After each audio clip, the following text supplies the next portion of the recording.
Eddard Stark. Só de ouvir o nome, a gente já pensa, né? O Guardião do Norte, aquele cara honrado no meio de um ninho de cobras. A história que todo mundo conta é que ele era bom demais para aquele jogo sujo de Porto Real. Mas e se essa honra toda for só a ponta do iceberg? E se tiver algo muito mais programado acontecendo ali por baixo? Então a pergunta que fica é, foi a honra que derrubou o Ned ou foi a própria estrutura da mente dele? E se o que a gente viu não foi uma falha de caráter, mas sim uma falha de sistema, como se o software dele simplesmente não fosse compatível com o lugar onde ele estava? Ok, vamos mergulhar fundo nisso. Para a gente entender de verdade o Ned Stark, a gente não vai usar o tipo de personalidade dele como um rótulo, mas sim como a arquitetura cognitiva dele. Pensa nisso como o sistema operacional invisível que estava rodando por trás de cada decisão que ele tomou. Se a gente analisa as ações do Ned, ele se encaixa perfeitamente no perfil ISTJ, também conhecido como o logístico. E isso aqui vai ser o nosso mapa para navegar pela cabeça dele. É esse mapa que vai mostrar a lógica por trás de cada escolha, principalmente daquelas que levaram ele direto para o fim. Olha, a mente de um ISTJ não é bagunçada, muito pelo contrário.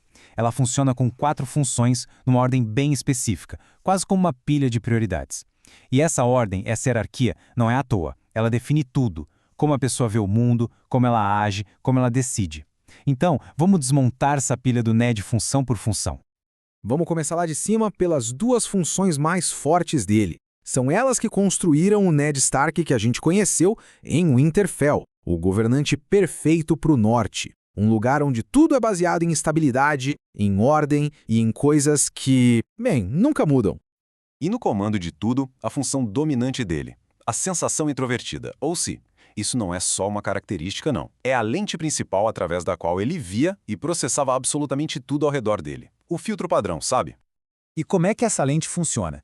Basicamente, a Siri está o tempo todo comparando o que está acontecendo agora com uma biblioteca gigantesca de experiências passadas. Para Ned, a realidade não era tanto o agora, e sim como esse agora se comparava com tudo que já tinha acontecido antes. O passado para ele não era só memória, era um verdadeiro manual de instruções para a vida. E a prova disso está no lema da casa Stark. O Norte se lembra. Não é só uma frase de efeito para intimidar os outros. É, literalmente, o sistema operacional do Ned Stark resumido em 3 palavras. Ele governa com base no que já funcionou, honra juramentos de séculos atrás, segue os costumes à risca. Para ele, tradição não é ser teimoso, é a forma mais pura de sabedoria que existe. E é exatamente aqui que o castelo de cartas começa a balançar. O contraste dele com o rei Robert é gritante. O Robert era o oposto total. Um cara do aqui e agora, o vinho de agora, a caçada de agora. O Ned, por outro lado, vivia guiado pelo passado. É um choque de sistemas operacionais. Por isso eles não se entendiam mais. O Ned ainda olhava para o Robert e via o amigo que ele foi na rebelião, e não o rei que ele tinha se tornado. Beleza, vamos para a segunda função na pilha. Se a primeira, a si, era um mapa interno do Ned, o pensamento extrovertido, ou T, é como ele agia no mundo real. É a ferramenta que ele usava para tentar organizar o mundo lá fora, de acordo com o mapa que ele tinha aqui dentro. O T é totalmente impessoal. Sentimento não entra na conta. Ele quer lógica, eficiência, ordem. Para Ned, isso era o dever dele. Ele acreditava que a lei era como um algoritmo, sabe? Um sistema claro e lógico que tinha que ser executado sem exceção, sem falha. E olha, nenhuma frase resume isso melhor. Para Ned Stark, a justiça não era pessoal. Não era sobre raiva, não era sobre vingança. Era a aplicação direta e eficiente da lei. A regra é essa, a punição é essa, o processo tem que ser executado. Ponto final. Fim de papo. Então, até aqui, a gente tem o retrato de um governante perfeito, para um lugar em paz. Só que um sistema é tão forte quanto a sua parte mais fraca, né? Agora a gente vai descer para a base da pilha, para as 2 últimas funções. E é aqui que a coisa fica interessante, porque nelas que moram lado a lado, a famosa honra do Ned e a causa da sua ruína. Muita gente acha que a honra do Ned era sobre imagem, sobre o que os outros pensavam. Mas a verdade é bem mais pessoal e bem mais inflexível. A fonte da honra dele vem da terceira função, o sentimento introvertido, ou FI. E aqui está o pulo do gato. O Fi não está nem aí para a opinião dos outros, para a harmonia do grupo. Ele se importa com o que é certo para o indivíduo, lá no fundo. A honra do Ned não era para ganhar aplauso, Era um código moral interno privado que ele simplesmente era incapaz de quebrar, mesmo que isso significasse botar fogo em tudo ao redor. A gente vê isso claramente em 3 momentos cruciais. Primeiro, ao proteger o Jon Snow. Ele jogou a própria reputação no lixo para manter uma promessa que fez para a irmã. Isso é puro fi. Segundo, quando ele bateu de frente com o Robert para salvar a Daenerys. O valor pessoal dele foi mais importante que o dever real. E o mais trágico de todos, quando ele avisou a Cersei. Ele agiu segundo o código moral dele que dizia para poupar crianças, só que ele presumiu que o código dela era o mesmo. Um ato nobre, sem dúvida, mas taticamente foi um suicídio. E agora, chegamos na base da pilha, na função inferior dele. O verdadeiro calcanhar de Aquiles psicológico de Ned Stark, a intuição extrovertida. Ou né, se existe um ponto exato onde tudo começou a desmoronar de vez, é aqui. A Neia é a função do EC. É ela que ajuda a gente a ver padrões escondidos, a ler nas entrelinhas, a imaginar o que pode acontecer.